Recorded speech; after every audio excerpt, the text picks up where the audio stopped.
Világos mindenki számára, hogy itt a szíriai konfliktus az nem arról szól, hogy mi újság van Damaszkusban, Homszban vagy Aleppóban. Ez ettől sokkal szélesebb, nem csak regionális szinten, hanem globális szinten, világhatalmak szintjén. Itt tulajdonképpen szólni kell arról is, hogy a nemzetközi szervezetek hogyan tudják ezt a válságot kezelni, amire azt tudom mondani, hogy nincsenek a csúcson. De hát ez egy rendkívül bonyolult helyzet. Tudni kell azt, hogy a Közel-Keleten mindennel összefügg, még akkor is, ha nem látjuk az összefüggéseket.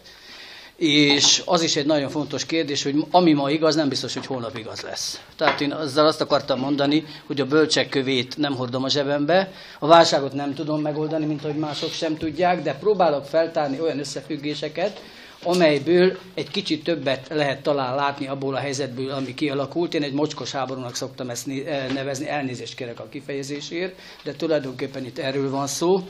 És hát a jövő kilátásai, ahogy mondta Anna, hogy meleg nyár, hűvös ősz, hát most nem hűvös, hanem igen hideg, és egyelőre nagyon sokan, köztük én sem, de mondjuk én nem vagyok meghatározva ebből a szempontból, nem látom a jövőt. Tehát nagyon bizonytalan a jövő, azzal, hogy most elindult egy bizonyos folyamat a vegyi fegyverek megsemmisítését terén, az nem jelenti azt, hogy ez megoldja a válságot. Ettől a harcok tovább folynak, legfeljebb még bonyolultabbak lesznek, és hát majd meglátjuk, hogy fog ez alakulni.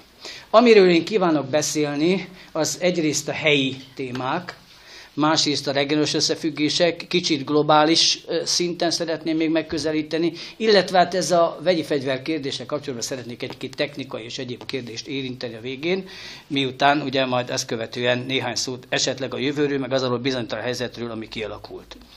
Hát azt kell mondani, hogy ez a helyzet, és amit én mondani akarok, általában nem azok, amik a magyar médiában hangzanak. Éppen amikor az előző beszélgetésünk is, amikor az Anna felvetette, hogy erre a témáról kell beszélni, akkor szóltunk arra egy pár szót, hogy a magyar média elég furán találja ezt a dolgot. Nem lehet az összefüggéseket ebből felfedni, de az az igazság, hogy nem csak a magyar média, én követek elég sok médiát és nézem, hogy mi van. Nyilván ennek az egész szíria helyzetnek vannak olyan kérdései, amelyek nyílt forrásokat, én a katonai felderítés területén dolgoztam, tehát nyilván, hogy nemzetbiztonsági összefüggéseket is az ember kénytelen volt kezelni. Vannak olyan kérdések, amelyek a nyílt források közé tartoznak, és vannak olyan kérdések, amelyek minősített adatokat, többek között itt a vegyi fegyverrel kapcsolatban azért sokkal többet tudnak azok, akiknek tudni kell, mint ami ugye kiszivárog a köztudatba. Elnézést kérek, hogy az elején számadatokkal untatom a tisztelt hallgatóságot, de úgy érzem, hogy egy pár olyan számot kell említenem, amely a szírválsággal kapcsolatos. Ugye maga az ország a 185 000 négyzetkilométer terjedelmű, kiterjedésű, ami ugye azt jelenti, hogy duplán, mint Magyarország, viszont a népesség megoszlása kicsit más, és más a területi megoszlása. Ami a lakosságát illeti, az 22,5 millió, abból azért tudni kell, hogy jelenleg 4,2 millió, aki az országon belül úgynevezett belső menekült. Na most ezeket a belső menekülteket nem úgy kell felfogni, hogy elmennek egy másik területre, és állandóan ott maradnak, ahol a harcok folynak. Na most aki katonai kérdéssel foglalkoznak, hát itt tulajdonképpen szemben álló erők nincsenek. Itt az egyik oldalon van egy hadsereg, ami főleg a légierőt alkalmazza, a másik oldalon pedig hát csoportocskák vannak. Csoportocskák vannak, akik egy területet megtartanak, aztán megy a húz meg, erez meg, elfoglalom, a másik jön, kiveri, a lakosság így mozog. Sajnos mennek vissza. No, tehát ennek a létszáma ez olyan 4,2 millió, a másik a 2 millió olyan lakos, akik ugye jelenleg külföldre menekültek, borzalmas körülmények között élnek, és hogy most már lassan jön a hűvös időszak, ami azt jelenti, hogy az életfeltételek nem kedvezőek, hát ez Törökország déli részén van, kevesebben vannak Irakban, és még többen vannak Jordániában, aki már ezt kezdi nem elviselni. Hát aztán persze messzebb is mennek, de hát ezek a meghatározóak. A lakosság 90%-a arab.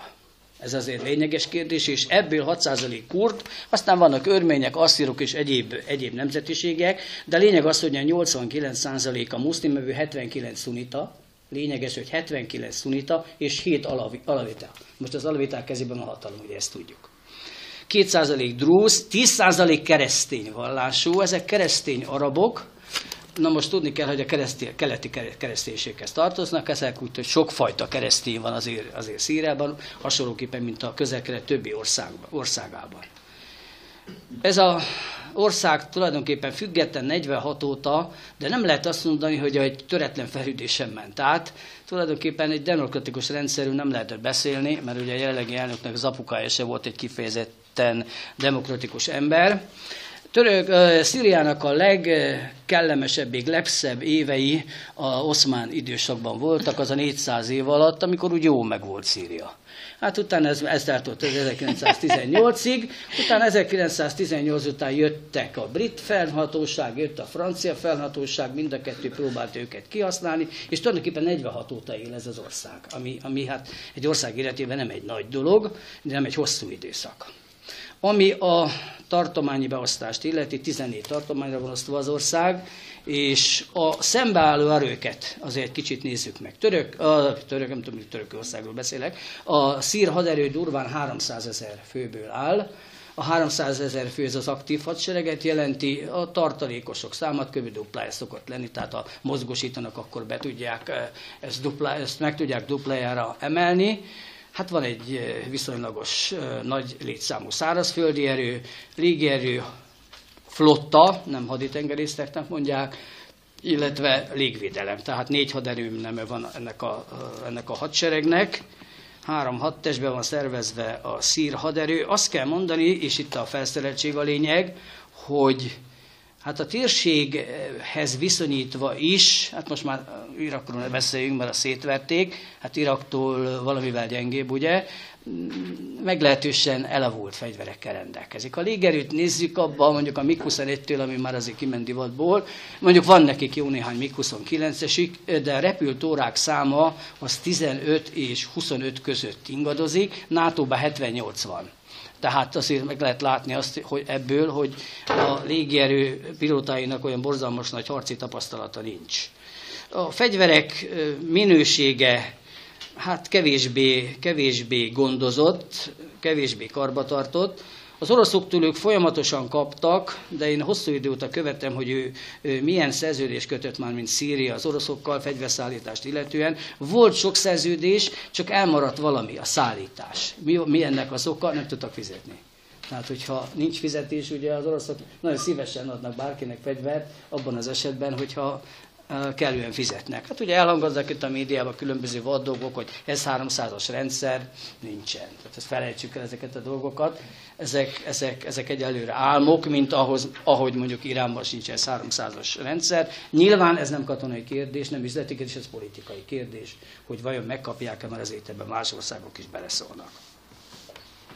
Ami a katonai kiadásokat illeti, az a GDP 3,6%-a, nálunk 0,85, NATO-nál elvárt lenne a 2, tehát hogy körülbelül tudjunk hasonlítani, hát Izraelben mondjuk szomszédos hadseregnél 7% a GDP, és azért azt is kell nézni, hogyha a két országot, a két szomszédos országot nézzük, tehát Izraelt, illetve Szíriát, akkor nyugodtan merem állítani azt, hogyha az izraeli hadsereg megindul, akkor nem kellenek a hajók, nem kellenek a nagy csoportosítások, meg tudja enni a szíriai hadsereget elég gyorsan. Nyilván ez csak katonai szempontból értendő, ennek azért van egyéb politikai következménye, és hát nyilván ismerik azokat az összefüggéseket, szerződéseket, megállapodásokat, amik vannak, katonailag képes gyors megsemmisítésre. Mi van a másik oldalon, az úgynevezett felkelők vagy ellenállók oldalán? Hát azt mondják, nagyon sok ellentmondásos információ van, hogy 100 000 fő körül van. Tehát ugye itt 100 000, ott 300 000, de a 100 000 az rendkívül heterogén, ezek között körülbelül 30 000 a radikális, na most ezektől tartani kell, és kb. 10 000 a dzsihadista, akik az öngyilkos merénylettől kezdve mindenre hajlandók. Na most azért, ha ezeket nézzük, ez már azért elég érdekes dolog. És tulajdonképpen, ha a mai válságot nézzük, akkor azt tudnám mondani, hogy 1980 akkor kezdődött, ezzel sokan nem foglalkoztak ezzel a kérdéssel, pedig akkor volt egy olyan történet, hogy az alapúi katonai akadémián a szunitákat és az alevitákat, tehát a sítákat szétválasztották, és a szuniták, muzulmán testvérek vezetésével az összes alevitát lemészárolták. Hát ez nem tetszett nagyon a másik oldalon. 2 év múlva volt egy visszavágás, és 20 000 tagot kivégeztek a muzulmán testvérek között, Homszban és Hammában. Tehát ez összefügg azzal, hogy itt a barátság azért nem olyan nagy. Ha megnézzük ugye Libanonban mi van most, ugye a 82-es satilai vérengzésnek van az évfordulóra, amiről ugye mostanában megemlékeztek, itt se felejtették el ezt a dolgot, és hát ez a két népcsoport egymást nem szereti. Hát ugyanakkor azt kell mondani, hogy Assadnak, papának is, és a fiúnak is a rendszere, ami körülbelül 2 millió embert számol, tehát az alavita közösség, az azt jelenti, hogy még ebben az ellenséges környezetben is, ami akár országon belül, akár regionális szinten jelentkezik, egybe tudta tartani az országot. Tehát ez elég komoly felfolyást okoz ez környezetben is, és a nagyhatalmak esetében is. Mit jelent a nyugat számára? A nyugat számára azt jelenti, és az a dilemma, hogy Assad bukjon meg, Assadnak már sajnos nincs visszaút, tehát nem hiszem, hogy ő nagyon sokáig meg fog maradni. A nyugat szeretné, ha Assad megbukna, de nem szeretne egy iszlám uralmat. És az iszlám uralom pedig sajnos rosszabb lenne, mint Egyiptomban, illetve Tunéziában. Hát Tunéziában tudjuk, hogy most már a világiak és a muzulmánok viszonylag megegyeztek, kormány nagyjából működik, Egyiptomban láttuk, mi van, ismerjük a belső dolgokat, hát itt a helyzet sokkal rosszabb. Ha a muzulmán testvériség helyzetét nézzük Szírián belül, akkor azt kell látni, hogy folyamatosan nyomulnak előre. Megjelennek a szakállas bácsik a hadseregbe, megjelennek a Nemzeti Tanácsba, tehát az a folyamat, ami elkezdődött Tunéziába, folytatódott Egyiptomba, az ugyanúgy átment Szíriába, aztán Isten tudja, ennek mi lesz a vége. De ne felejtsük el a muzulmán testvérek helyét és szerepét. Hát azt mondtam, hogy az Assad rendszer nem esett szét. És ha a lakossági támogatottságot nézzük, akkor azt kell, hogy mondjam, hogy a lakossági támogatottság Assad irányában megvan. És ezért mondtam, hogy itt egy elég piszkos háború folyik. Assad irányában megvan, nem mindenki részéről, nem mindenki szereti Assadot, az természetes, de azért fölmerül egy jellemzővel a kérdés, hogy tulajdonképpen ki tartja föl.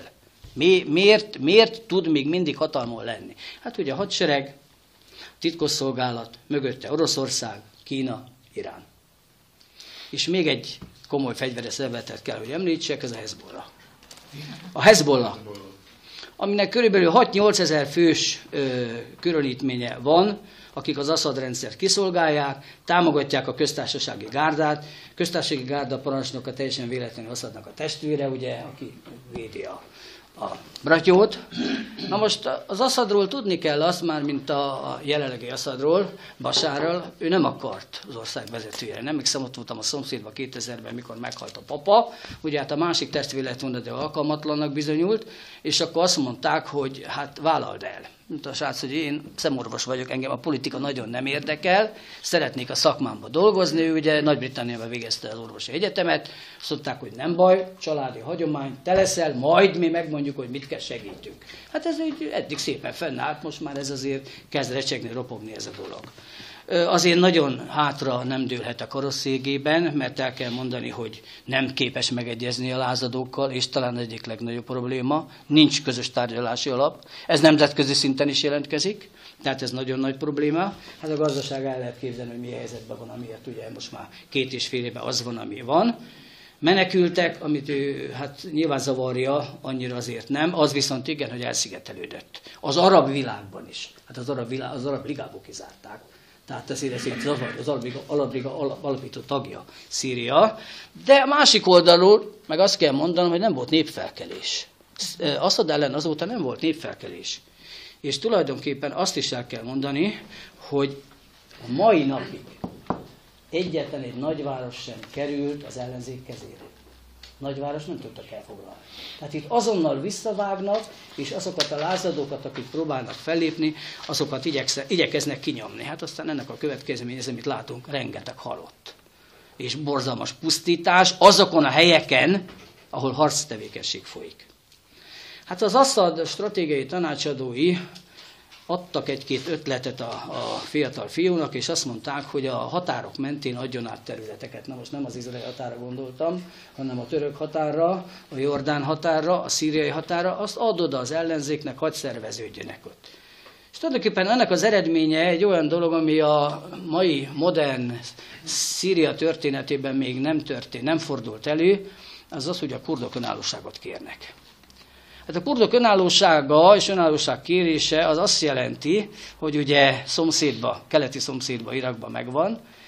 Irán, ott is azért bőségesen élnek kurdok, még ha nem is önállóak. Na most, ha bekövetkezne az a esemény, hogy Szíria fölbomolna, ami sajnos nem zárható ki a jövőt illetően, ebben az esetben létrejöhetne egy független Kurdisztán. És akkor ebben benne lennének még az iraki kurdok, és akkor most nézzük, hogy mit szólnak ez a török barátaink. Hát nyilván, hogy óriási lelkesedéssel ezeket nem tölti el. És most a Bashar al-Assad elmúlt 2 hétben igyekezett borsot törni a törökök orral. Mit kérnek az ellenállók? Hát azt mondják, hogy a repülési tilalmat vezessék be, tehát légvédelem legyen. Miért? Azért, mert a szíriai hadsereg őket a levegőből támadja. Segítse őket a nyugat ahhoz, hogy a északi, illetve a déli területen jöjjön létre egy repüléstilalmi övezet. Emlékszünk, Líbia, ugyanez volt a helyzet. Mit lehet csinálni, a repüléstilalmi övezet van? Nyilván ezt erőszakkal fenntartják, lent a földön lehet szervezkedni. Lehet fegyvereket csoportosítani, különböző harccselekményeket folytatni, tehát tulajdonképpen az országnak egy területét át tudnák venni, ami most csak különböző ellenállási gócokat jelent. Tehát ezt szeretnének kérni, és hát azért tudni kell azt, hogy ebbe a szír szabad hadseregbe most már becsatlakoztak nagyon sokan külföldiek, sőt, és ezek a veszélyesek. Ezek között vannak csecsenek, üzbégek, vannak afgánok, és tulajdonképpen olyan területeket vesznek át, illetve készítenek elő átvételre, mint ami Afganisztánban az úgynevezett kandahári területek. Na most ezek a különböző külföldi dzsihadista emberek nem érdekeltek abból, hogy Szíriában bármi is legyen. Őket az érdekli, hogy ki fizet többet. Ők oda mennek, ahol fizet. Zsoldos mi érdekli? Fizessenek. Fizessenek, és ezzel szépen elvannak. Na most ezek között nem tetszett, tegnap este a ATV-ben volt a Friderikus, ugye, és a Bíró Zoltánnal beszélgetett, és nem nagyon dobták még be ezt nálunk a médiában, és milyen igaza van a csecsenek helyzete. Mit keresnek ott a csecsenek? Hát kérem, a csecsenek azért vannak ott, mert ugye tudjuk azt, hogy mi újság van Oroszország déli területén. És az oroszok számára az nagyon fontos kérdés, hogy a csecsenek majd a következő téli olimpián esetleg nehogy valamit előkészítsenek. Tehát erre nagyon ügyel a Putyin, úgyhogy ebben meg is egyet csecsemeket kitámogatják, szaudarábiak. Tehát a Putyin már a szaudarábiai hírszerzés vezetővel leült tárgyalni, hogy öreg, a baj van, akkor fogjátok meg a csecseneket majd akkor, amikor kell, majd mi megmondjuk, hogy mikor. Tehát itt mindennek megvan az összefüggés, hogy mit keresnek azok ott és hogyan jönnek ki. Hát aztán van ott egy egész kemény, az Al-Nusra Front nevű szervezet, ami hát Al-Qaidás szervezet. Ugye tudjuk, hogy az Al-Qaidának ma már ugye csoportjai vannak bőségesen, a legközelebb ugye. Na most itt átjöttek, és az Al-Nusra támogatják nem csak ideológiával, hanem fegyverrel is, harcosokkal. Tehát ez egy nagyon negatív dolog lenne, ha ezek valamilyen pozícióhoz jutnának a nem tudom milyen megalakuló szíriai szervezetben. A szíriai nemzeti tanács is szétesőbe van. Azt viszont mindenképpen tudni kell, ami hát az Assadnak kedvez, minél több a külföldi harcosok száma, tehát ezek a dzsihadisták, annál nagyobb az Assad támogatottsága. A szíriai népnek nem kellenek a dzsihadisták. Nekik nem kellenek a robbantások, nem kellenek a terrormerényletek, tehát ők tulajdonképpen azzal, hogy ott vannak, hát a Bashar al-Assad mellett kötelezik el a lakosságot. A Szíriai Nemzeti Tanács, amit szerettek volna, hogy az ország vezető erejével legyen, ettől nagyon messze van. Tehát egyáltalán nem vált, még akkor sem, ha Katár, Szaúd-Arábia, sőt az Egyesült Államok is segíti. És tulajdonképpen ezt a Szíriai Nemzeti Tanácsot megnéztem, hogy jött létre. 2011-ben a török iszlám párt hozta létre. Na most azért az azt jelenti, hogy nyilván ebben a török vonal benne van, és az is az igazság, hogy akit most megválasztottak, ez az Ahmed Salah Tuma 2 héttel ezelőtt, Isztambulba, érdekes, ez is orvos, ez fogorvos. Ő ennek a vezetője, én ezeket már úgy vagyok, hogy nem tanulom meg, mert mire megtanulom, már jön egy másik, tehát kár vele sokáig terelni az embernek az agyát.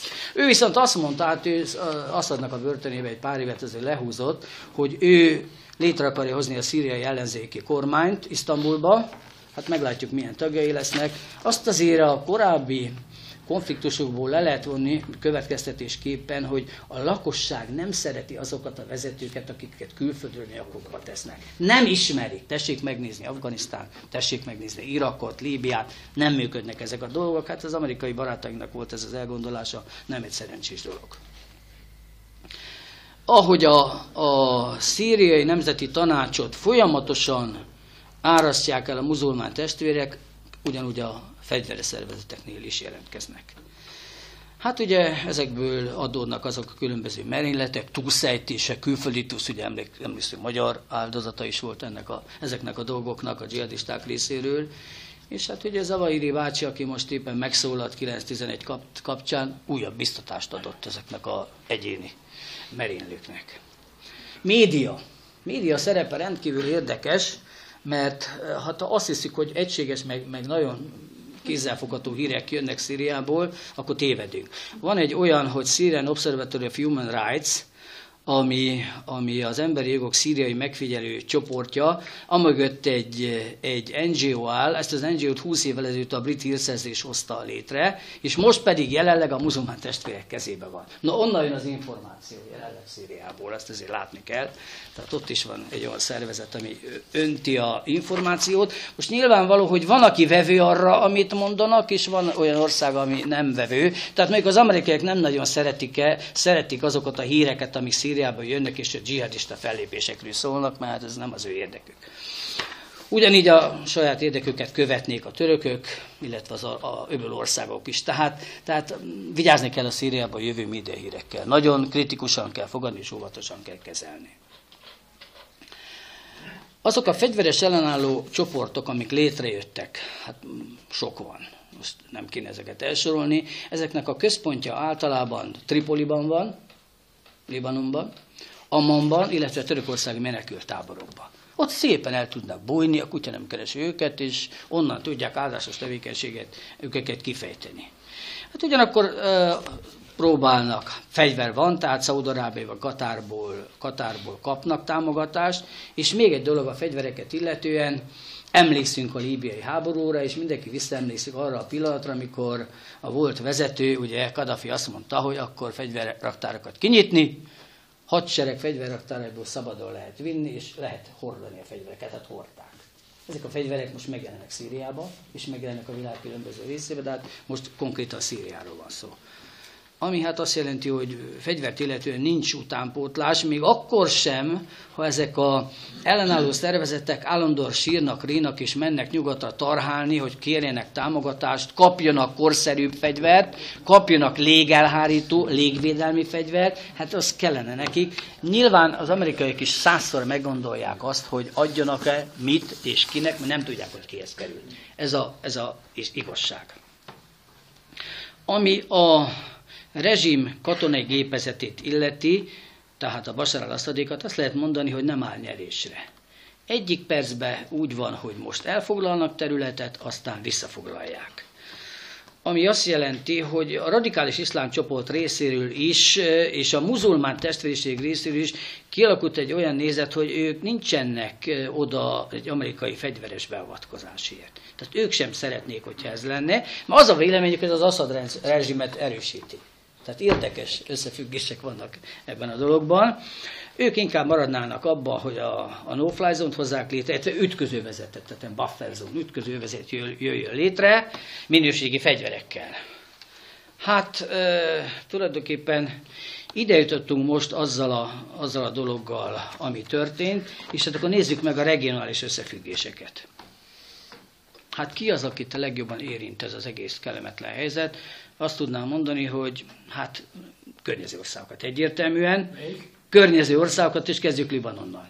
Na most Libanon és Szíria helyzete, ha gazdaságilag akarjuk összehasonlítani, és kicsit durva akarok lenni, ez körülbelül olyan, mint a Magyarországról átmegyünk a Lajtán túra, Ausztriába.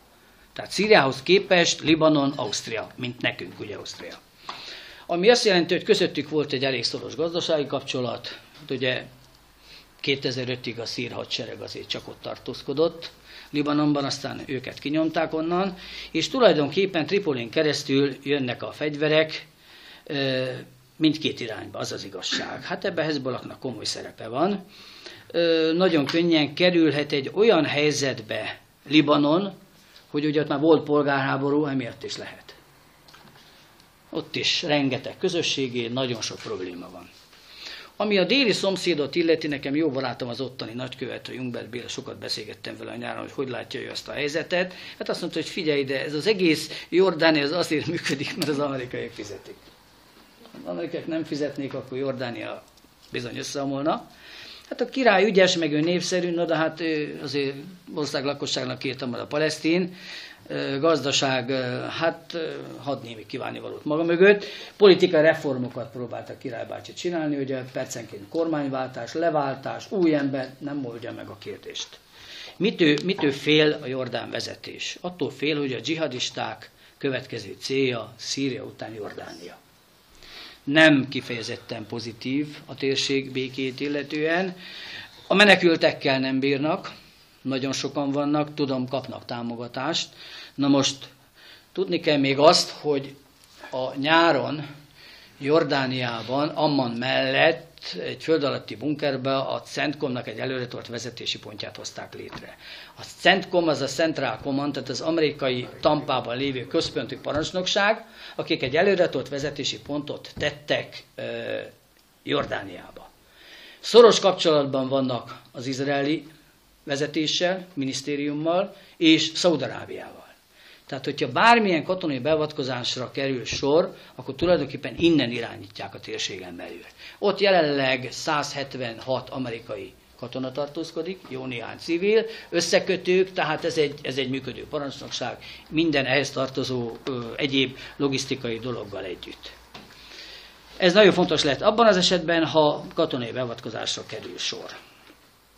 Irak. Hát Irak úgy nem működik, ahogy van, ezt tudjuk, naponta merénylet, magyar média nem sokat számol be belőle, tehát röviden lehet hallani, hogy hányan haltak meg, és hát most meghalt 50 ember, és ki foglalkozik vele. Tehát ez már olyan természetes Irakban, mint hogy mi kimegyünk a piacra, dinnyét akarunk venni. Tehát ez nem esemény ott. Hát a Maliki persze fegyverrel támogatja a Bashar al-Assadot, mert hát nem szeretné szunita uralmat. És én azt szoktam mondani, hogy az iraki háborút Irán nyerte. Hát kik vannak most ott döntő pozícióban? Kik vannak döntő pozícióban? Síták. Tehát jön a síta tengely. Hát ugye menekültek, ami problémát okoz. Most, hogy ők milyen nyilatkozatot tesznek, arra kérem nem odafigyelni. Tehát ők szoktak mondani, hogy nem engedjük meg, hogy rajtunk keresztül mennek, mi nem akarunk ebben részt venni. Ez a királybácsi írói munkásságának része. Tehát ezt nem kell komolyan venni. Ő a királybácsi azt sem, amit mondanak neki az amerikaiak, maradjunk ennyibe, és akkor ebben nagy vita nem lesz. Jordánia esetében is ugyanez a helyzet. Illetve Jordánia esetében a helyzet. A iraki nem meghatározó ebből a szempontból, mert van nekik elég bajuk. Na most, ami a nyugatot illeti, általában, hát a média szerepe nagyon fontos. Tehát azt lehet mondani, hogy a nyugati média a halottakra való tekintettel, a harc cselekmények miatt ugye fokozatosan az Assad rezsim ellen fordult. Már ugye a rezsimet használunk, ami azt jelenti, hogy katonai támogatást nyíltan a nyugat nem adott, de szembe került Oroszországgal is és Kínával is. Tehát azt tudom mondani, hogy nincs egységes álláspont. Most akik a nyugati országok közül, és itt nézzük a NATO-t meg az Európai Uniót, rendkívül hevesen próbálnak fellépni, ezek a franciák. Hát ugye a franciák kaptak az arcukra egy kis simogatást azzal, hogy ők azt hiszik, hogy a libanoni háborút, vagy a líbiai háborút megnyerték, a Malitőt megnyerték, tehát most a francia Holland egy kicsit erős, és ugye mondta, hogy nekem ugye tényleg nem kell francia köztársaságának parlamenti támogatás, de ő is visszafogta az agyarát azután, miután ugye a brit miniszterelnök, akinek szintén nagyon nagy volt a szája, majd amikor a parlament szavazott, akkor azt mondta, hogy tudomásul veszem a parlament határozatát, és kormányommal együtt megteszem a szükséges intézkedéseket.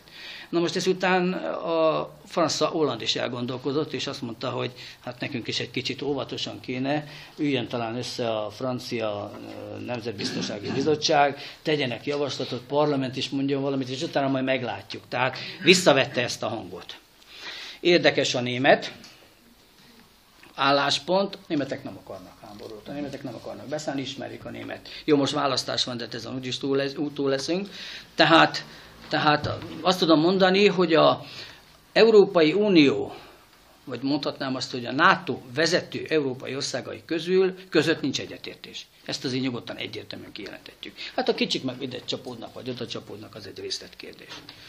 Na most a franciákra visszatérve őket zavarja az, hogy a Hezbollah ott van, nem szeretné, ha a környező országok háborúba keverednének. A Libanonban azért francia érdekek nagyon komolyak, hát ismerjük a történelmet, ők ott voltak, tehát ők szeretnének ott továbbra is érdeküket megtartani, és egy kicsit szemtelen akarok lenni, és előre akarok tekinteni, akkor azt mondom, hogy ez a háború az arról szól, hogy az újjáépítésből ki mennyit kap. Most elnézést kérek a kifejezésért. Itt nem arról van szó, hogy kikit győz le, hanem már szétvertük az országot, még egy kicsit jobban verjük szét. Na, te ennyit kapsz, én meg ennyit szeretnék. És akkor majd ebben meg fognak egyezni, vagy nem fognak megegyezni. A háborúk általában erről szólnak. Hát meg plusz a tartalékban lévő hadieszközöknek a elhasználásáról ezt a hadipari vállalatok nyomják. Tehát a háborúban ez is benne van. Ami az izraeli dilemmát illeti. Hát ugye Izraelnél látni kell azt, hogy tulajdonképpen az izraelek nem érdekeltek abból, hogy a szomszédban háború legyen. Eszükbe sincs nekik, nem hiányzik, mert volt nekik elég, meg van elég bajuk országon belül is. Most azért tudni kell azt, hogy a Golán-fennsíkon nincs határ. Azt ugye úgy vagy, hogy demarkációs vonal, ahol az Andof enszerők vannak, akik az elmúlt 2 évtől korábban nagyon jól el voltak. Én többször voltam ott az Andofnál, öröm ott szolgálni, semmi probléma nincsen, kaja, pia, kirándulás, jól el vannak. Hát most, mióta elkezdődött ez a szíriai dolog, azóta nem. Az osztrák barátaink ugye hozták azt az intézkedést, hogy ők onnan kivonulnak, és ez nagyon kellemetlenül érintette az Andofot, mert az osztrákok ugye a hegyekben voltak, Hermon egységen voltak, az osztrák hegyi vadászok tudjuk, hogy csiléccel a lábokon születnek, tehát ők ott otthonosan mozogtak, ami azt jelenti, hogy hát meggyengült az Andof ezzel, hogy az osztrákokon eljöttek, mert elég sokan voltak. Na mindegy, itt a 2 ország között ugye gyakorlatilag forgalom nincs, mert ez a határ idézőjelben demarkációs vonal el van zárva, de hát azért átlövések vannak, és hát Izrael árgus szemekkel figyel, szerencsés esetben a Golán magasan van, és lelátunk elég jól a másik oldalra, ami azt jelenti, hogy mindent tudunk. Hát azért nehogy már valaki azt higgye, hogy nem tudják az izraelek pontosan azt, hogy a raktárban hány tömegpusztító eszköz van, hány vegyi töltet van. Ez ennyire naivak azért mi se vagyunk, ezt azért helyszín. Mi az Izraelnek a legfontosabb problémája? Köszönjük szépen az Irán, Szíria, Libanon, Hezbollah tengelyt. Ezt nem kérjük. Ezt nem kérjük, de ha ez megszűnik, akkor nagy a kérdés, és itt a legnagyobb dilemma Izraelben, milyen utána. Tulajdonképpen ők nem szeretnék azt, hogy a jelenlegi szír hadsereg fegyverével, ami olyan, amilyen egy dzsihadista állam, vagy egy iszlamista állam jönne létre.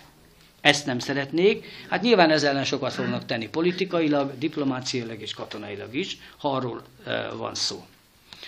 De hát azért ezt egy kicsit más oldalról is meg lehet közelíteni, és azt mondják, hogy rövidtávú érdek Izrael részére az, hogy tanulják már meg azt, hogy bármelyik arab ország, amelyik tömegpusztító fegyvert használ, hát most itt bakteriológiai vagy vegyi fegyverekről van szó, az magas árat fog fizetni. Tehát azért egy kicsit ők azt mondták, hogy oda kéne csapni. Hát ez Netanyahu első nyilatkozata az volt, hogy hát nem volt ez szerencsés, de most már elfogadják.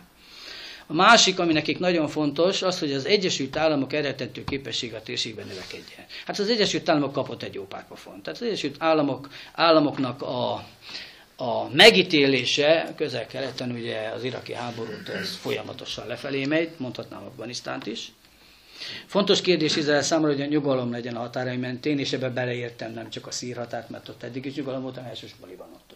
Nagyon lényeges kérdés. És még egy dolog, ami az Izrael szempontjából fontos, az az, hogy Irán vegye észre, hogy a nyugat beavatkozik abban az esetben, ha a tömegpusztító fegyverek elterjesztésre kerülnek. Na most, ha valaki figyelte az Obama cselekedetét, aki most ugye kapott egy pár pofont ezzel az egész dologgal, és tulajdonképpen azért nekem az a véleményem, hogy ezt a vegyi fegyverekkel kapcsolatos dolgot, és az, hogy most nem lett háború, az nem egy embernek, de főleg, akit úgy hívják, a Szergej Lavrov, öreg, tapasztalt diplomata, aki ezért ezt a dolgot szépen kijátszotta. Na most nyilván, hogy ők Szíriát ismerik, mint a tenyerüket is. Megint csak azt tudom mondani, mint Izrael esetén, nehogy véletlenül valaki azt mondja, vagy azt higgye, hogy az oroszok pontosan nem tudják azt, hogy hány vegyi fegyver van Szíriában. Ez naivitás lenne hinni. Nyilván azért mondják azt, hogy most ki alkalmazta, meg hogy alkalmazta, mert adatokkal rendelkezik.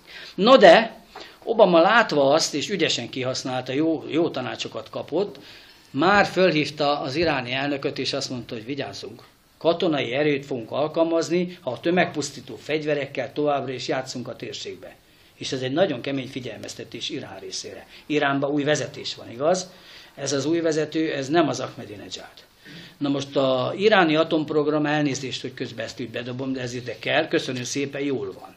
Tehát most a világ nem odafigyel, de ez ettől nagyon jó halad. És ez egy szintén nagyon lényeges kérdés. Tehát akkor az izraeli érdek hosszú távon egyértelműen az, hogy ne a Teherán-Damaszkusz-Hezbollah tenger győzzön, mert ez ugye még a Hamasra is némi hatást gyakorol, ami ott van a Jakubban.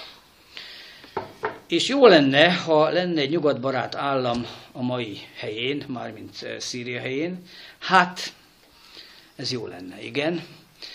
Jó lenne az, hogyha a Golán helyre kerülne. Ugye 2000-ben majdnem volt egy megállapodás, ez azon a 120 méteres szakaszon múlott, ami a Genezáreti tónál van, amire azt mondta a szír vezetés, hogy nekünk ez kell, mert hát legalább annyit, hogy a lábát a szír ember belelógassa a Genezáreti tóba, amire azt mondtak az izraeliek, hogy innen nem lógatja bele a lábát, ezt nem fogja megkapni, megbukott az egész megállapodás elvele. És ugye visszagondolunk, hogy ki próbálta ezt a közvetítést csinálni Szíria és Izrael között, hát ki volt, Szíria és Izrael között Törökország. Igaz? Most mi van? Törökország és Szíria, Izrael és Törökország, tehát kicsit más a helyzet. Egy pár év alatt teljesen átalakultak a úgynevezett baráti viszonyok, vagy érdekes datszövetségek. A másik dolog, amire az izraeliek előre látnak, én szoktam rendszeresen olvasni az izraeli elemzéseket, és azt mondják, hogy ha már az a nagyon rossz helyzet alakulna ki, hogy az al-Nusra jutna hatalomra, tehát a szélsőséges erők, akkor ne legyen képességük stratégiai csapásra. Tehát ne támadhassák meg Izraelt. Na most ismerve Izrael kül- és katonapolitikáját, ennek érdekében mindent el fognak követni, tehát ez nem biztos, hogy be fog jönni. Hát a másik északi szomszéd, amiről mindenképpen szólni kell, Törökország. Hát a törökök azok érdekesen állnak ehhez a helyzethez. Azért ezt ne felejtsük el, hogy az Erdogán bácsi az muzulmán testvériség tagja, tehát ő egy ilyen nézetekkel rendelkező bácsi, többé-kevésbé. És hát az is hozzátartozik az igazsághoz, hogy ez egy vallási háború van. Ők Iránnal nem szeretnének fasírba lenni, hát vannak problémák, de vannak közöttük azért együttműködések. Tehát Törökország is úgy van, hogy egy barátja van a térségben, és az a tenger. Tehát a tengeri határok, többiekkel problémája van mindenütt. És hát ők azt szerették volna, ha Bashar al-Assadot akár erőszakkal eltávolítják, ez nem jött be, és tulajdonképpen sok változat történhet, sok változat bejöhet a jövőt illetően, lehet egy népirtás, lehet egy káosz, lehet egy iszlám állam. Törökország nyilvánvalóan ebben a kérdésben rendkívül közelről érintett egyrészt, másrészt pedig, hát azt ne tételezzük fel, amit a múlt héten itt volt ugye a NATO katonai bizottság az ülésén is, amit az amerikai tábornok úr mondott, hogy a NATO fő feladata, hogy Törökországot megvédje. Törökországot nem kell megvédeni. Tehát Szíriának eszében is Törökországot megtámadni. Nyilván ez is mondom valószínű, hogy a médiának szóló szerencsétlen nyilatkozat volt. Nyilván Szíria Törökországgal szembe, hát labdában nem rúghat, azt kell mondani. Mindenképpen szólnom kell még az Arab Liga helyzetéről. Hát az Arab Ligában ugye Szíriát most negligálják.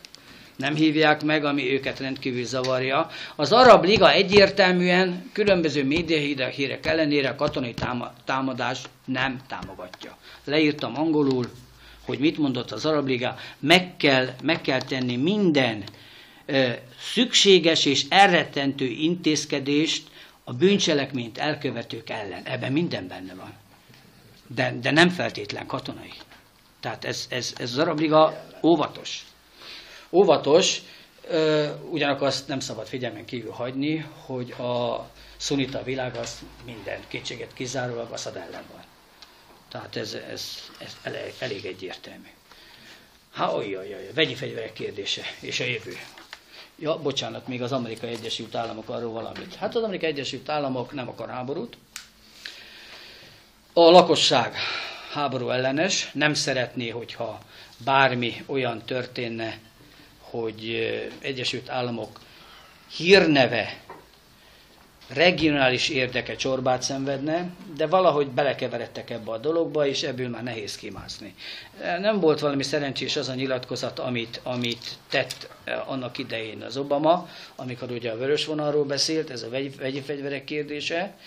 Ugyanakkor azt is figyelembe kell venni, hogy nem kap a törvényhozóktól támogatást. És ennek a hiányában ugyan az elnöknek jogában van, de nem vállalja fel ezt a kockázatot. Hát nyilvánvalóan ebben vannak olyan kérdések, hogy az amerikaiaknál elképzelhető egy olyan változat, hogy egy bizalmatlansági indítványt indítanak az elnök ellen, és hát láttunk már erre példát, hogy hát nem kifejezetten pozitívan végződött. Azt is megteheti. Tehát, szerintem, bocsánat, csak azt akarom mondani, hogy vegyi fegyvereket írjuk. Hogy azt tegyük, nem, hanem azt hagyjuk egy kicsit későbbre, hogy esetleg most a politikai összefoglalónál, katonadiplomáciai összefoglalónál lehetnek kérdések. Lehetne. Egyben nagyon sok információ elhangzott. Készültem, jelentem. Igen, láttuk. Igen, akkor most a szokásos módon a kérdések helye van, és vélemény is természetesen. Mihály.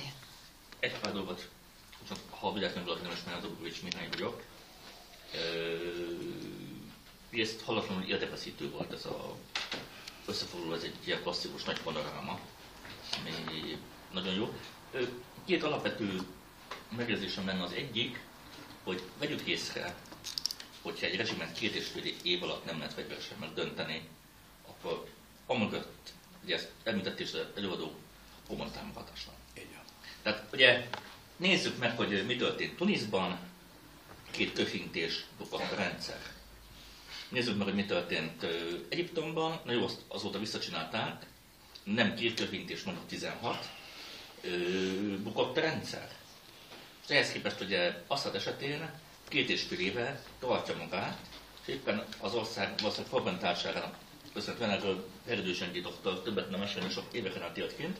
Ne felejtjük el, hogy végül Szíria, a keleti kereszténység, a drúz vallás és a aleviták utolsó támaszpontja a régióban, és a szunnita ellenzék hangosan magyarázza, hogy keresztényekkel Libanonba, alevitákkal pedig Koporsóba. Ugye ez egy nagyon, gyakorlatilag ez a 3 társadalmi réteg, plusz azért a szunnita középosztály jelentős része is életre halálra áll ki az elnök mellett, mert a valóban a saját életéget küzd. Tehát látható az aleppói keresztény negyedek később esett ellenállását. Aminek komoly oka az, hogy szerettek volna életben maradni. Tehát, ha viszont onnan kitelepítik a krúzokat, keresztényeket Libanonba, akkor meg ott fog megint felrobbanni a helyzet. A másik, hogy elhangzott Törökország. Annyit tudok mondani, bár valamit Magyarországon kötelező Törökországért hajongani, hogy a magyar diplomácia és politika egyik 30 éve tartó tendenciája, hogy minden diktatórikus vagy féldiktatórikus vadkapitalista rezsimért rajongunk. Pinochet Chilétől kezdve azt általában Che Guevarás pólóban szokták siratni, túlgotozták Törökországán keresztül a úgynevezett kínai népköztársaságig, mindenütt, ahol valami rezsim van, és ilyenben Törökország is egy ilyen szívünk csücske. Nagyon szépen meg is kaptuk, mert kiment a legszeretettebb külügyi államtitkárunk, most ugye dolgozom a külügyminiszternek, tehát nem tudok... Hovár Jancsiról beszélsz? Tessék? Hovár Jancsi? Nem, hanem Németh Zsolt elmondta, hogy hát Ankarában nem történt semmi. Notabene nem is tudhattam, mert a Magyar Követséget június 1-én értesítette az Ankara Egyetem magyar lektora, hogy az aznapra tervezett hungarúgó diákok és követségtávozó elmaradt, tekintve, hogy a diákok egy része börtönből, a más része súlyosabb esült, a két másik részben tegye egymást. És ez egészen szomorú és tragikus hír. Ezt képest ugye kiment Németh Zsolt is, és elmondta, hogy nem történt semmi, szép demokrácia van, majd ugye megkaptuk a segünkbe, hogy a gázvezetéket meg az olaszokkal, a gáztranzitalkot meg az olaszokkal kötötték meg. Törökország jelen pillanatban, elnézést kérek, és ezzel tudom, hogy a hivatalos álláspontommal megyek szembe, nem a megoldás része, hanem maga a probléma. Törökország az az ország, amelyik most már gyakorlatilag második éve folyamatosan próbál beavatkozni a szír belügyekbe, folyamatosan provokálja a szír fegyveres erőket, amelyik ugye messze veszte ezt a menekülttábor hálózatot, folyamatosan sugallja azt a képet, hogy a szír testvéreinket meg kell védeni, és a Törökországon belül is, ugye, ahol ugye ott van az ellenkormány, és a Törökországon belül is, ugye pontosan tudjuk, hogy egy szunnita, alevita, nem polgárháború, de fagyos viszony uralkodik. Azt is pontosan tudjuk, hogy az iszlamista hatalom megtartásáért a jelenlegi miniszterelnök, aki ha betartja a szabályokat, még egyszer nem lehet az, és most alakat már nem fog tudni módosítani. A patásördöggel lefekszik, de facto átadta Délet Anatóliát Abdullah Öcalannak.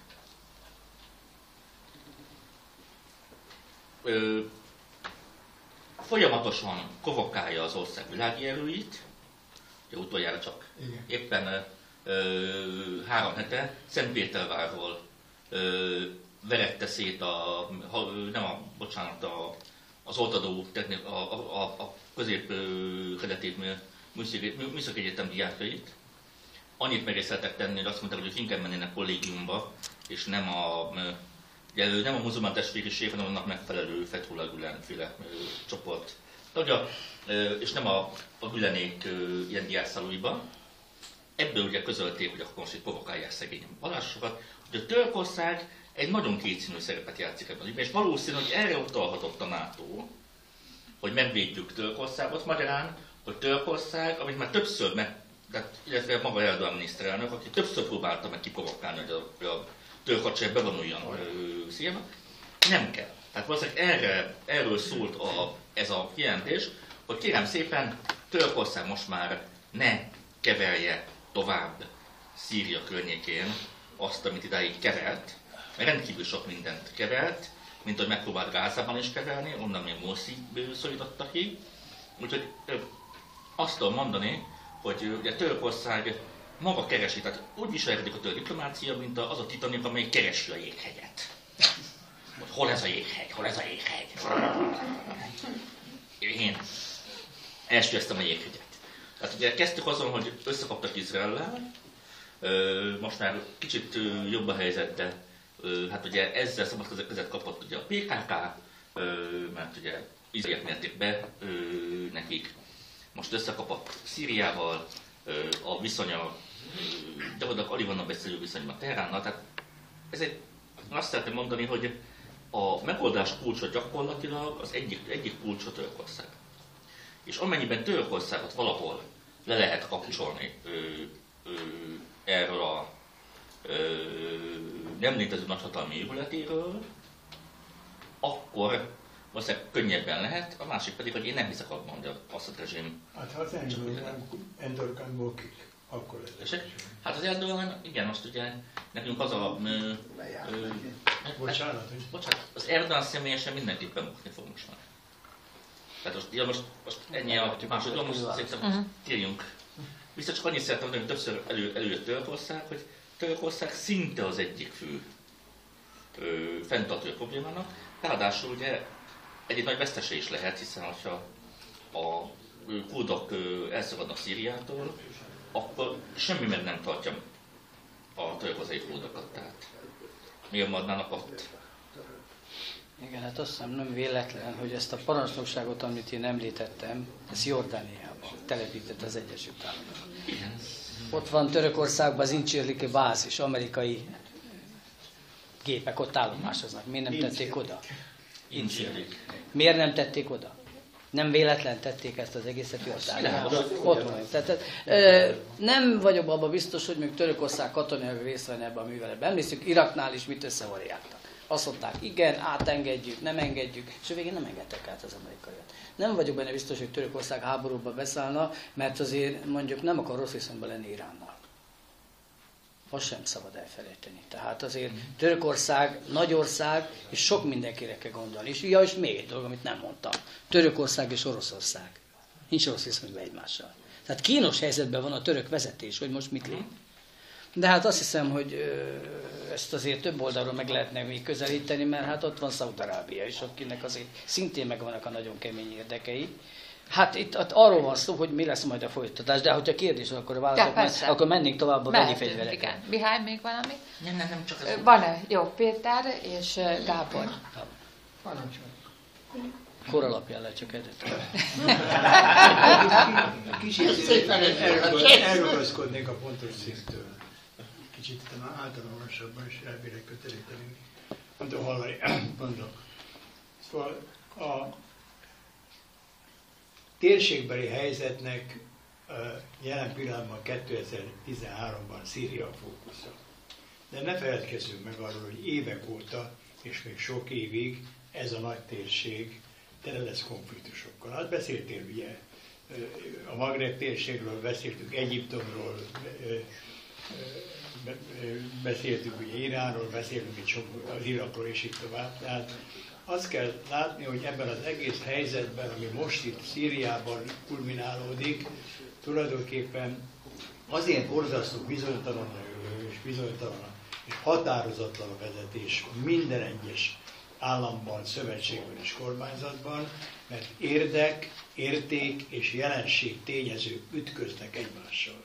Hogy egy konkrét példát mondjak, Izrael példáját. Emlékezzünk vissza, hogy amikor arról volt szó, hogy légicsapást mérnek Szíriára, akkor Izraelben felszólaltak azok a hangok, amelyek azt mondták, hogy ennek az lesz az első következménye, hogy a leghűbb szövetséges a térségben, Izrael rakétacsapásokat fog kapni arról oldalról, ami Izraelnek nem kell. Ott vannak az kadok, 300 km.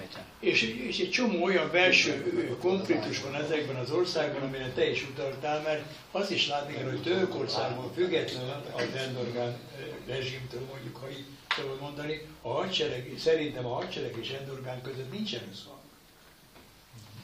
Sőt, nem összhang nincs, hanem. Tehát azt kell mondani, hogy rendkívül bizonytalan és határozatlan a kimenetele ennek, mert mondom, az érték ellentétek azok egyértelműek, vegyi fegyver, halálesetek, írtás és így tovább. Ez minden, jelen pillanatban azt kell mondani, idézőjelben mondom a nyugatot, tehát mindenféle ilyen értékkel rendelkező országban, nagyhatalomban és kishatalomban egyaránt elítélendő. Itt már tartunk a hidegháború után, 2013-ban globalizációnak ebben az időszakában. Az érdektényezőkről beszéltem, hogy, és te is rengeteget beszéltél, hogy kinek mi az érdeke a beavatkozásban, a nem beavatkozásban, ki támogat, miért támogat, ki fog beruházni, és így tovább. És van egy jelenségtényező. Ez a jelenségtényező az, hogy ez a térség ma nagyon élesen elhatárolódik, és egy olyan törésvonal van a világban most, amely nem olyan, mint a hidegháború időszakában volt, nem olyan, mint a harmadik világban volt, hanem kifejezetten majdnem körülhatárolható az a, nem nevezném iszlám térségnek, de az a térség, amelyikben ugye egy egészen másfajta értékfelfogás érvényesül, és másfajta belső hatalmi viszonyok vannak, belső vallási és etnikai ellentétek vannak, és így tovább, és így tovább. Na most beszéltél a regionális tényezőkről, én csak egészen röviden azt mondanám, hogy itt van Magyarország. Hát ugye vegyük észre, hogy a magyar külügyminisztérium, a magyar kormány a vita óta, ami van Szíriával és egyebekkel, a beavatkozásról is meg se szólal. Hogyha megszólal, akkor olyan körmönfont mondatokat mond, amelyek azt jelentik, hogy a büdös életben, hát hogy foglaljuk állást, amikor a német ott van ugye Törökországban, amikor Kínával ugye el tudjuk ellene van, és így tovább. De hát azért Amerika mégiscsak Amerika, meg Németország az mégiscsak Németország. Ugye egyetlen egy kijelentés hangzott el, amit megtudtunk most, ugye, hogy a magyar miniszterelnöknek van egy Mubarak nevű nagyon jó keber barátja, hallott a főkonzuli érdekezete, nem tudom, hogy ez mit jelent. Barátja. Azt mondtam. De nem csak neki van Magyarországnak. Nem, személyesen mondta, hogy ő neki nagyon jó barátja. Nem tudom, hogy honnan, mert egy kis életkori különbség. Hát egyszer találkoztunk. Hogy? Egyszer találkoztak. Aztán lebántották Mubarakot. Lehet, hogy utána. Na mindegy, nem mindegy.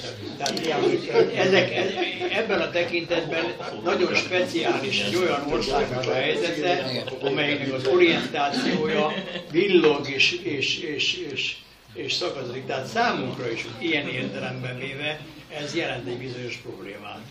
Én azt hiszem, hogy nem lehet levonni olyan következtetést, hogy mi lesz a megoldás ebben a kérdésben. Egyszerűen olyan belső és külső változások kellenek, amiket te is utaltál, amelyek, és Törökországnak fontos szempontja van, amelyek ebben a tekintetben számításban. Még egy magyar vonatkozásra szeretnék visszautalni, ez jó több 10 évvel ezelőtti, nem tudom, hogy hányan vannak, akik emlékeznek arra, hogy mi volt a közük Aleppóhoz. Emlékeztek rá, ugye Aleppóban egy katonai akadémia, a légvédelem, a Honi Légvédelem Akadémiája, ahol ugye komoly volt a magyar részvétel, nekem az osztályomban volt is egy kollégám, aki itt volt. Én magam is jártam egyszer Aleppóban, a halász meg is halt, igen, de a sorskarcsi az megvan, igen. Én 2 napot voltam ott, egy ilyen iskola támogatás volt, körülbelül olyan, mint ami jelen pillanatban Afganisztánban ugye töltünk be feladatot. Köszönöm szépen. Gábor. Egy olyan relációra szeretnék rákérdezni, ami ugye nem annyira fontos Szíria vonatkozásban, ez az egyiptomi reláció. Én úgy emlékszem, hogy Morsi legutolsó periódusában megszakította a diplomáciai kapcsolatot Szíriával. Tulajdonképpen most mi a helyzet az egyiptomi relációban? Ha én meghallgatom az egyiptomi katonatisztek nyilatkozatait, akkor pontosan ugyanazt mondják, mint Assad. Szóval muzulmán terroristák támadják, szélsőséges terroristák az ország biztonságát, ugyanazt mondják, mint a szíriai vezetés.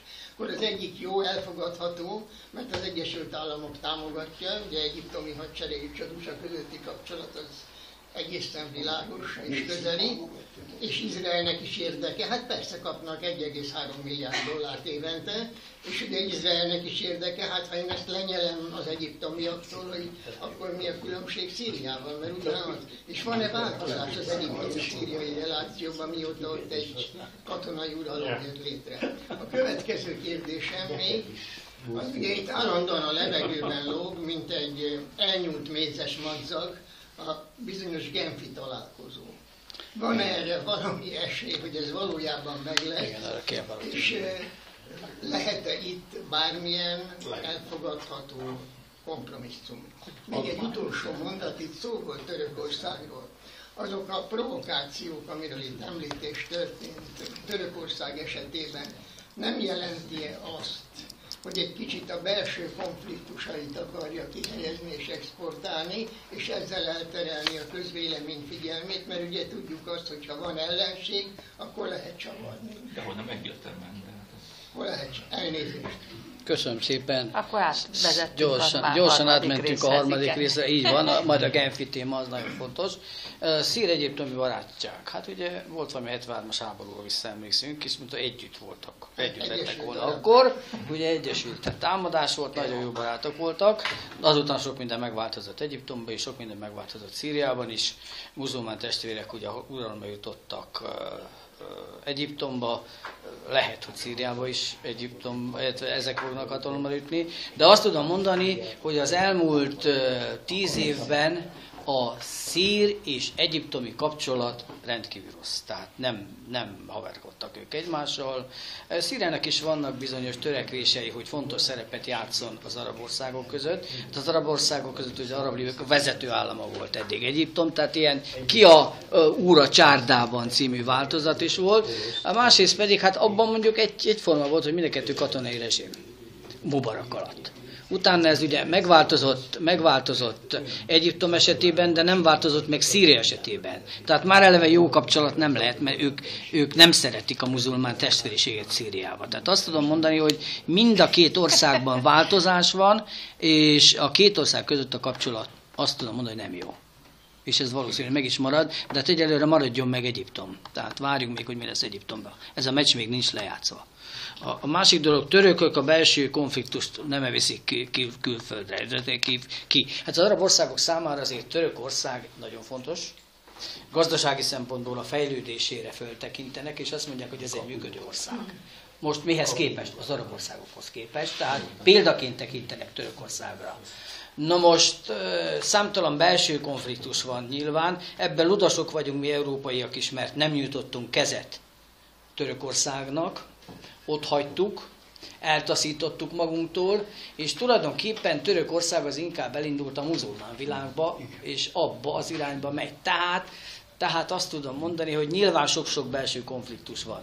A vezetés és a hadsereg között, hát a tábornoki perek, bezárások, lefejezés, stb. Tehát ezek azért hát nem múltak el nyomtalanul, rengeteg belső probléma. Nem hiszem, hogy a cél az, hogy a belső problémát most ő Szíria felé nyomja ki.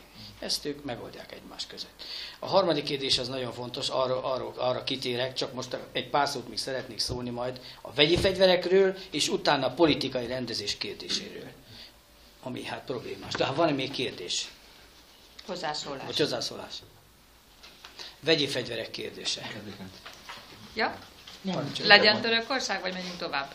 Hát most Törökországot annyiban, tehát két rövid megjegyzésem lenne. Az egyik, nem mi löktük el magunktól Törökországot. Tehát 2000-ben megnyitottuk a kapukat, 2005-ben tárgyalunk már az EU tagságban. 2006-ban a földfél egy ügyes mozdulattal felvitte egy zátonyra a tárgyalásozót, és azt játsza, hogy nekünk nem kell, illetve oldjátok meg ti a mi problémánkat. Szemmel látható, hogy a angol kormány picit most macskaregély játékot játszik az EU-val, hogy jó, mi akarunk tenni, de majd mi mondjuk meg, hogy hogyan. Bocsánat, de az EU is ugyanezt csinálja. Igen, csak a törökök is, tehát nem kell keresni. Ja. Hogy erre ne legyen lelkiismeret furdalásod. Ne. Ez ugye olyan, mint amikor a Móriczka meg a Pistira versenyek az osztályban, hogy ültek vissza. Ja, megyünk Jó, tovább. Vegyi fegyverek kérdése. Mert már ugye, megalakultak az egész... a klubok, úgyhogy menjünk tovább. Nem baj, az a cél. Hangosan beszélgetnek. A vegyi fegyverek kérdése abból a szempontból jelentős, hogy valami előrelépés történt ebben az egész konfliktusban. Tehát, ha más nem, Szíriának ezzel kapcsolatban ugye lesznek kötelezettségei, ha nem, akkor katonai támadás elé fog nézni, erők ott vannak, egy gombnyomás is már is indul. A legnagyobb kérdés, tisztelem nagyon az ENSZ fegyverszakértőket, elvégezték azt a munkát, amire mandátumot kaptak, tovább ezen nem mentek, mehettek volna, ehhez még lehet, hogy újabb vizsgálatra van szükség. Ha valaki nézte a Ban Ki-moonnak a sajtótájékoztatóját, ő azt mondta, hogy még a szakértők oda vissza fognak menni. Most ugye én, mivel katona voltam, azért nagyjából tudom, hogy a katonaságnál van, hogy leltár. Igaz? Tehát a szíriai hadseregnek is van leltára. Nem hiszem azt el, hogy a lőszereknél ne tudnák azt, hogy milyen van. De azt meg egyáltalán nem tudom elképzelni, hogy a vegyi fegyvereknél nincs nyilvántartás. Ha van nyilvántartás, akkor meg tudom mondani, hogy mi van a baraktárban. Ha a fegyverzet ellenőrök találnak valami lőszert, és ezek között van 3 szakember, akkor meg tudják állapítani azt, hogy ez milyen eredetű. Minden lőszeren rajta van a gyártó ország, a gyári szám, még azt is meg lehet mondani, hogy melyik gyárba gyártották. Igaz? Jó, ezek eltűntek, megsemmisültek, csak különböző maradványok voltak. Aki anyagot elemez, abból rá lehet jönni az, hogy melyik gyártak. Tehát 100-nak is meg lehet állapítani. Az a duma, amit itt médiában mondtak, hogy az ellenzék az házilag gyártott, kérem be, vegyi eszköz házilag nem lehet gyártani. Ez egy olyan bonyolult dolog, gázt, már úgy írtam, hogy szarin, szamán, VX, tabun ezekből, otthon nem lehet egy műhelybe. Na most igen? Meg Tokióban lehetett? Az egy teljesen más dolog volt. Itt most fegyvert alkalmaztak. Tehát itt vagy rakétáról, még azt sem mondták, hogy a Scud rakétával lőttek ki, most már vannak olyan vegyi lőszerek, amiket ki lehet váról indítható eszközzel is lőni. Na most ezeket az eszközöket házilag otthon nem lehet elkészíteni. Tehát nem lehet weaponizálni, tehát nem lehet fegyvert csinálni, állati veszélyes dolog. Na most azt is tudni kell, hogy a szíriai vegyi fegyverek az úgynevezett bináris vegyi fegyverek közé tartoznak, ami azt jelenti, hogy két komponens, a két komponens egymástól külön, és amikor összerakjuk, akkor lesz egy. Régebben az volt. Most már körülbelül 1 éve gyártanak olyat, ami nem bináris, tehát a vegyi gáz van benne, ennek a szétszedése, ennek a közömbösítése rendkívül bonyolult feladat. Nem lehet elvégezni. Tehát azt szeretném mondani, hogy ezt az eszközt, amit használtak, reméljük, hogy a vizsgálat valamit ki fog deríteni, nem kócerájba gyártották valamelyik háznak az alaksorába. Azt tuti. Tehát ezt valaki gyártotta. Hogy most ezt valaki ellopta a szír hadseregnek a raktárából, akkor azt meg lehet nézni, mert ugye a nyilvántartásból kiderül, hogy honnan hiányzik. És utána azt tudjuk, hogyha egy ilyen valonnan eltűnik, na most ezekre azért oda kéne figyelni, ha nem figyelnek, nagy baj, és akkor azt mondják, hogy a rezsim hibája, mint ahogy mondják is sokan, akkor viszont meg lehet tudni, hogy honnan tűnt el. Ha valahonnan külföldről hozták be, akkor ma bonyolultabb a helyzet, de nyugodtan behozhatták külföldről is. Ki tudja azt, hogy Irakból mikor ki mit hozott át? Na most egy kilövő eszközt lehet szerezni és lehet alkalmazni. Tehát nagyon nehéz annak a kérdésnek eldöntése, hogy ki alkalmazta. Egy a lényeg. Ebből tulajdonképpen most bekövetkezett egy olyan helyzet, hogy a politikába valamit előre lehet lépni. Mert ugye történt, ami történt a BT-be, és a BT nyilatkozatba bele fog kerülni egy olyan kitétel, hogy ha nem számolnak el az adott úti terv szerint, akkor szét fogják őket csapni. Na most ez benne van, és ezt az oroszokkal le fogják nyeletni majd a BT határozat során. Most még ágálnak ellene, majd meglátjuk, hogy ez hogy fog kialakulni. Ennek a megsemmisítésének a kérdése, vagy összegyűjtésének a kérdése, ez egy bonyolult dolog. Hogy be tudják-e tartani az úti tervet, azt majd megtudjuk egy 1,5 év múlva. Lehet, hogy ezt elviszik Oroszországba, nem zárható ki azt. Olyan körülmények között, ami Szíriában van, ezt szétszedni és ott különböző műhelyeket csinálni nem egy egyszerű dolog. Nagyon komoly biztosítás kell hozzá. Én azt olvastam, hogy kb. 20 000 ember kell, aki ennek a biztosítását végzi, mert ezekkel nem lehet játszani. Ezek életveszélyes dolgok. Tehát ez mégiscsak vegyi fegyver, tehát az nagyon komolyan kell szétszedni, és ennek megvan a komoly technológiája. Ha elviszik, vagy valahol megsemmisítik, még mindig van egy olyan kérdés, amiről nem beszéltek, ki fizeti ezt az egész játékot. Ez nem egy olcsó játék. Ezt a ENSZ fogja fizetni, amerikaiak fogják fizetni, az oroszok fogják fizetni, vagy ki fogja fizetni. Valahol fizetni kell. De mindenképpen, ha az bekövetkezik, hogy ezt a vegyi fegyver készletet, ami kb. 1000 tonna, ami van Szíriában, oroszoknak kb. 7000 tonna van, tehát azért elég nagy mennyiség ez az 1000 tonna. Ennek a megsemmisítése azért elég komoly időt vesz igénybe. De tulajdonképpen ezzel a dologgal előbbre lehet lépni, abból a szempontból, hogy a vegyi fegyvereket ebből a játékból talán ki tudják kapcsolni. Semmi nem zárja ki azt, hogy nem lehet provokációt csinálni. Lehet, hogy holnap vagy a jövő héten lesz. Mint hogy az én véleményem szerint, amit nem kell elfogadni, ezt én próbáltam magamnak összehozni, én szerintem itt egy provokáció történt. Tehát én nem hiszem azt el, hogy ezt a szír hadsereg hajtotta végre. Kérem, az izraeliek azt mondják, hogy ők hallgatták a rádióadást. A tömegpusztító fegyvereknek a használatára külön rendszer van kidolgozva. És nem az étterben, meg mobiltelefonon, meg mit tudom én, min adják le, nem is rejtelezve, hanem személyes utasítást adnak rá, szemtől szembe. Berendelik, és nem kiadni a médiának, mert a félvilág le tud hallgatni. Tehát ez nem így működik. Tehát ezek különböző spekulációk, de minden esetre a következő lépés az, hogy ebben most meg fog egyezni a biztonsági tanács, és amit a Gábor kérdezett, hogy mi lesz Genfbe, én nekem arra az a vélemény, hogy lesz-e Genf. Szóval úgy leültetni két felet, hogy én nem akarok vele tárgyalni, és nem fogadnak el tárgyaló partnernek, ez úgy nehéz. Igaz, és ezért az ellenzék azt mondta, hogy ők Bashar al-Assaddal nem ülnek le egy asztalhoz. Na most az oroszok meg azt mondják, nem akarják, hogy Bashar al-Assad legyen más, de hogyan? Nem kéne valami választást csinálni?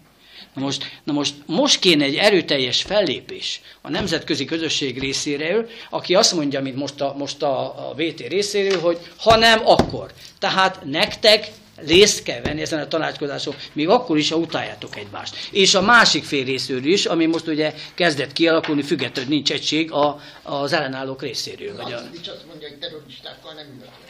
Hát, na ezért nehéz ez az egész Genfinek, és ezzel már többször próbálkoztak. Én merem remélni, hogy a nemzetközi közösség részéről mondjuk akár az oroszok, akár az amerikaiak, vagy mondjuk majd ez mostani eszközgyűlés, talán lesz a helyzetben, hogy valahogy kényszerítik, simán nem fog menni. Tehát felkérik és leülnek, nem fog menni.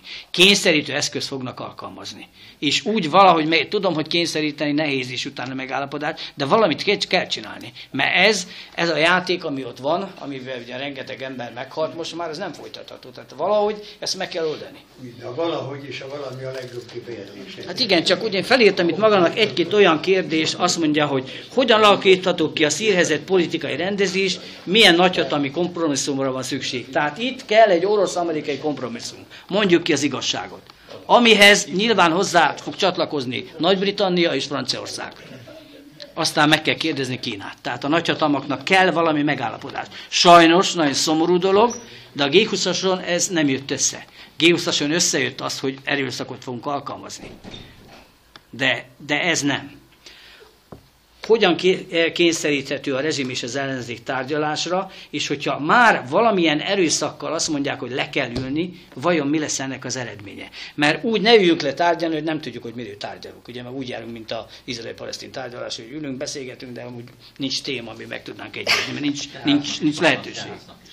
Légtejásznak is, igen, az jó. És a következő dolog az, hogy vajon, és ez nagyon fontos kérdés, ami most Szíriában folyik, az iszlám szélsőségeknek a radikalizációja. Vajon folytatódik-e, és ez hat-e Európára? És milyen mértékben hat, vagy hat Európába, mert a radikalizáció az nem marad meg egy helyen. Tehát a Szíria határain túl fog menni, amiért, és annak a megakadályozásáit valamit kellene tenni a nemzetközi közösségnek. És én ezzel szerettem volna zárni, és ennyit szerettem volna mondani. A kérdés van, tisztelettel. Kérdés van. Tessék parancsolni. Szeretnék egy olyat kérdezni, tudom, hogy ez nem egy fair kérdés, de minden kérdés. mégis kíváncsi vagyok, hogy mi a vélemény arról, hogy milyen kifutási lehetőségek vannak a konfliktusnak a megoldására, milyen forgatókönyvek elképzelhetőek. A politikai vagy a katonai téma? Hát, hogy fog megoldódni a helyzet? Mikor? Ha én most erre tudnék válaszolni, akkor elmennék és az SBT-be beterjeszteném a javaslatot. Az a helyzet, hogy egy biztos. Ennek a válságnak... Bocsánat, csak őt kérdezték, más nem. Ennek a válságnak katonai megoldása nincs, tehát ezt a témát hagyjuk ki a játékból. A katonai megoldás azt jelenti, hogy a katonai erővel való fenyegetés nem zárható ki. De a katonai erő alkalmazása, ami már más, mint a fenyegetés, azt azért hagyjuk abba. Tehát, ha katonai megoldás nincs, akkor politikai megoldásnak kell lenni. Na most ezt a politikai megoldást kell különböző változatban előadni. Ez lehet úgy, hogy azt mondják, hogy Bashar al-Assadot leváltják és megy egy másik csapat, akár abból a környezetből, tehát a jelenlegi vezetésből, Bashar nélkül. Oroszok, sőt az irániak is hajlanak afelé, hogy Bashart nyugodtan lehet most már kihagyni. Na most akkor viszont az ellenzéktől elvettük azt a lehetőséget, hogy ők nem jönnek le Basharra. Lesz egy másik Bashar, igaz? Tök mindegy, hogy kicsoda fognak találni. Tehát lehet itt több változat. Én se hiszek abba, hogy a Bashar al-Assaddal le fognak ülni tárgyalni. Ennek a fiúnak sajnos most már befellegzett a karrierje, valami más megoldást kell neki keresni, de mivel szemorvos nagyon jól meg tud élni, csak lehet, hogy nem úgy, mint államfő. Tehát nem biztos, hogy ön akarja, és a mögötte lévők nem, de lehet találni mást. Aztán még egy másik nagyon nagy probléma, és itt megint 1000 forgatókönyv létezik, hogy a másik oldal részéről, tehát az ellenzék részéről kik azok, akiket be lehet vonni. Hát most ez az ideiglenes kormány, ami megalakul Isztambulba, mennyire fogadják azt el mondjuk Szíriába? Tehát itt kellene egy olyan politikai rendezésnek lenni, amit ugye úgy hívnak, hogy egy választások után új, és akkor az új hatalom elé. Ez nyitott kérdés. Tehát én úgy látom, hogy itt nem tudom, hogy ez be fog következni, ha rajta múlna, én erőszakkal leültetném ezeket az embereket. Megzsarolnám őket. Bocsánat a kifejezésre. Jó, ez így? Igen, és még csak annyi, hogy ami szerintem azért ide tartozik, és egy picit ilyen katonai vonzata is van, hogy ön szerint mennyi az esélye annak, hogy ez eszkalálódhat a térségben. Nagyon nagy az esélye. Az eszkalálódásnak nagyon nagy az esélye. Tehát ezért nem mertek dönteni a tisztelt vezetők a katonai erő alkalmazásáról. Én nem hiszem azt, hogyha eszkalálódás van, akkor Irán belép. Tehát ez mese, hogy most Irán meg fogja támadni Izraelt. De azt el tudom képzelni, hogy a Hezbollah részéről egy-két rakét elindulna Izrael irányából, ami az izraeli vezetést arra kényszerítse, hogy keményen oda csapjon. Ebből nagy titkot nem csinálnak, mert a Bibi megmondta, hogyha egy rakéta ide, mi szétvágjuk az egészet, és megvan hozzá minden. Csütörtökön 3 rakétát lőttek át Szíriából. Így van. Tehát ebből lehet konfliktus. Tehát nem sportszerűen oldják meg ezeket a játékokat. Itt van ez a tegnap előtti repülőgép lelövése, igaz? A szír és a török határon. Hogy most hol lőtték le, mindegy. Az ENSZ szabályok szerint ugye benne van, hogy életét mentő pilótára nem lőttek. Igaz? Nem lőttek, leírt a földre és levágták a fejét a pilótának. Na most bocsánatot kérek, betartják a nemzetközi szabályokat? De kik? Az ellenzék. A szír ellenzék. Tehát a törökök lőtték le, a gép szír területre jött, a pilóták kiugrottak, és amikor leértek, akkor ennyi. És ki támogatja őket? Szaúd-Arábia, Katár, Egyesült Államok, EU nem katonai, ez EU pénzt ad. Nagyon sok, horribilis pénzt ad az EU. Szóval azért mondom, hogy ez a kérdés rendkívül összetett. Parancsolj! Én Egyesült Államokra kérdeznék rá, hogy meddig, mert ugye hogy ez mennyire van így, hogy Egyesült Államok ugye most már helyezi át a közel-keletről csendes óceáni térségre inkább a hadihajó, ami jelent egy ilyen hangsúly eltolódást, és vannak olyan írások, hogy a közel-keletről hamarosan ki fog vonulni az Egyesült Államok, és mi marad utána. Na most ennek van-e már most ezt láthatjuk már ebből a visszalépésből, és most függetlenül attól, hogy Omának otthon mi jó, mi nem jó, ebből a visszalépésből most ez így összefüggésbe elgondolkoztatott engem, hogy amit eddig hallott, olvasott most meg az években, és ami megtörtént, hogy így visszalépett, van-e összefüggés, és ha valóban így, hogy az Egyesült Államok kezd onnan kivonulni, és kivonul, akkor itt ugye elég nagy konfliktusok lesznek, ez most így lehet-e már vonatkoztatni erre a mostani konfliktusra? Kívánom. Igen, akkor ez így elég teljesen világos a veszélyes kérdés. lesz. Teljesen világos a kérdés. Kívánom mindnyájunknak, és a maga unokájának is azt, hogy az Egyesült Államok ne tartsa fontosnak a közel-keletet. Tehát nem fog kivonulni. Egyesült Államok érdekei között a közel-kelet a legfontosabbak közé tartozik. Az egy más kérdés, hogy a 2012. januárban elfogadott katonai stratégia szerint nagyobb figyelmet fordítanak az ázsiai térségre, nagyobb figyelmet fordítanak a csendes-óceáni térségre, de az nem jelenti azt, hogy a közel-kelet rovására. Ma pedig már olyan technikai eszközöket fejlesztenek, és ez beletartozik az Egyesült Államok úgy fegyverkezési politikájába, hogy nem feltétlen kell támaszpontokat fenntartani. Hát a béketeseket el tudják indítani a honi területről. De én arra mondom, hogy már gazdasági érdeke nem lesz a területen. Gazdasági érdeke, míg az olaj helyett nem találnak mást, ami lassan megy lesz. De ha találnak, és már nem érdekel. 2030-2040-ig nem, utána ezt megbeszéljük ezt a kérdést. Egyelőre az Egyesült Államoknak az egész közel-keleti térség nagyon fontos, tehát nem fogja feladni. Nem, igen. Ott akkor, ha a közel-keleten létrejön egy átfogó béke, igaz? És megegyeznek a szírek, az izraeliek, stb., akkor lesz egy... Az nem 2040. Az nem 2040. Előfogy az olaj. Igen. Szóval nem fog ez sajnos megváltozni. Szívesen. Parancsolja. Máté László. Vegyi fegyver témához. Hát te szakember vagy, a végfegyverrel foglalkoztál. Külügyminisztériumban. Azért szeretnék hozzászólni. Az első alkalmazás március óta az a véleményem, hogy ez egy provokáció. Köszönöm szépen, megerősítették. Én ezt hivatalosan nem merem mondani, de mondom. Tudnék, föltesszük a kérdést, amit a jogászok föltesznek. Cui prodest? Kinek áll érdekében? A szír állam használ vegyi fegyvert. Mit? Egy tömegpusztító eszközt. Elpusztítani 10 embert, 100 embert, 1000 embert? És mi a következménye? A világ elítéli. Megéri? Mi az ellenzék, a felkelők érdeke? Bevonni mindenkit ebbe az űrzavarba. Itt egy kis, nem vegyi fegyver, bocsánat, mérgező harcanyagot. Nagy különbség van a kettő között. Elmondanám azt, hogy 1995-ben a honvédelmi miniszter államtitkára azt mondta, hogy Magyarországnak is volt vegyi fegyvere. Másnap ott voltak az amerikai követségről. Hogy van? Deklaráltátok ti, hogy nektek nincs, nem is volt vegyi fegyveretek? Nekünk nem is volt. Dehogy is nem. Hát írja az államtitkár. Az államtitkár úrnak fogalma nincs, hogy mi a különbség a vegyi fegyver. Nem volt fogalma egyébként. Na, Matusz, vagy hogy hívták? Na mindegy. Na a lényeg az, hogy nincs fogalmuk róla, hogy miről beszélnek. Na most itt használtak, utólag most megállapította az ENSZ vizsgálóbizottság, hogy szarin.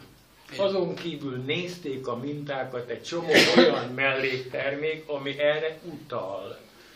Na most arról, hogy milyen fegyver volt, az ENSZ, nem tudom, olvastátok-e az ENSZ, ezt a vizsgálóbizottság jelentését? A 4-es melléklet. Mit ír le? Találtak egy gránátot, amelynek a fenekén Cirill betűk voltak. Mi az eredete? Na, kezdjük meg. Melyik Cirill betűs országba gyárthatták ezt? Bulgáriában. Bár a bulgárokról nem deklaráltak vegyi fegyvert, a szovjetek deklaráltak 50 000 tonnát, nem 7000, ma még megvan nekik 7000 legalább. A vegyi fegyverek megsemmisítésébe fölépítettek $3,5 milliárd Oroszországba egy vegyi fegyver megsemmisítő. Na most a költségekről beszélni, hogy kifedezi. Az Egyesült Államok adta ezt a pénzt, hogy fölépítse